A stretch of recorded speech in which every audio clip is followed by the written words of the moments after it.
Sa gitna ng abalang lungsod ng Makati, may isang coffee shop sa kanto ng Ayala Avenue na laging puno ng mga empleyado at kabataang nagpapalipas ng oras. Isang maulan na gabi, napadpad doon si Ella, isang 29 years old na empleyado, upang maghintay na humupa ang trapiko.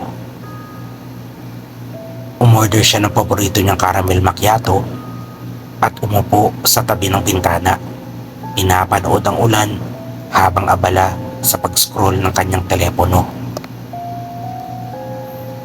Ngunit ang payapa ng gabi ay nabulabog nang pumasok ang isang kakaibang matandang lalaki sa cafe. Suot ang maruruming damit at may dalang malaking sako. Napansin ni Ella ang matanda dahil diretsong nakatitig ito sa kanya. Hindi ito karaniwang pulubi. Ang kanyang mga mata ay matalim at tila bumabaon sa kaluluwa. Nag-alilangan siya, ngunit pinilit na huwag magpakita ng kaba. Sa kabila ng mga tingin ng ibang customer, nilapitan ng lalaki si Ella at humingi ng barya. Bagamat nag-aalangan, iniabot niya ang ilang coins mula sa kanyang wallet.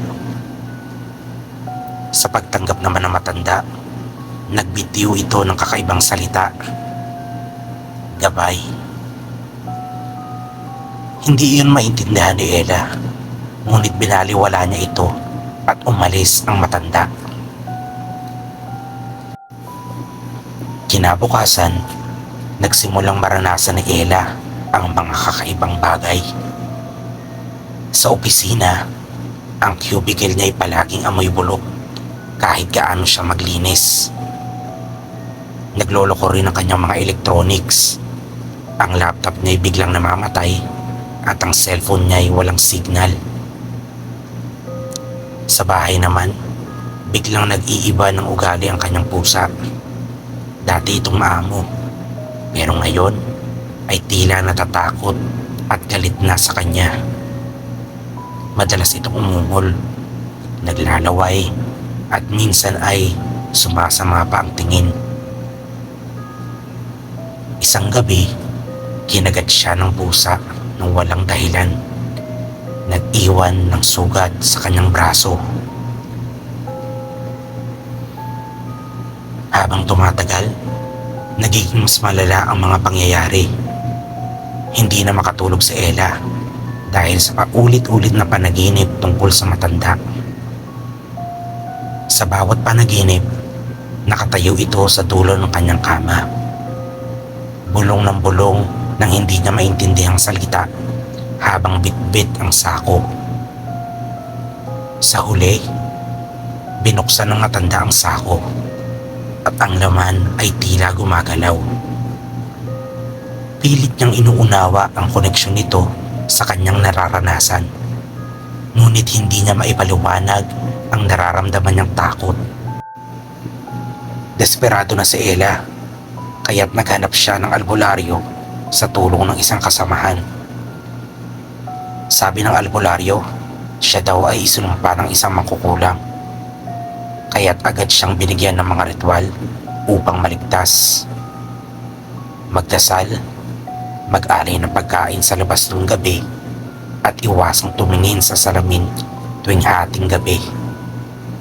Sinunod naman ni Ella ang lahat ng payo. Ngunit sa huling gabi ng kanyang alay, bumalik ang matanda sa kanyang panaginip. Sa panaginip niya, hindi na ito nakatayo sa dulo ng kama. Lumapit ito sa kanya, dala pa rin ang sako.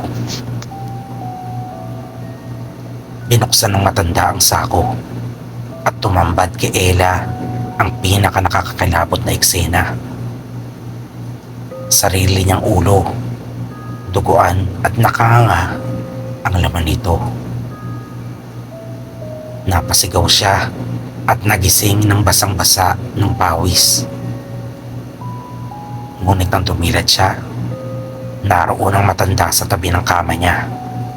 Totoo, at dala ang parehong sako.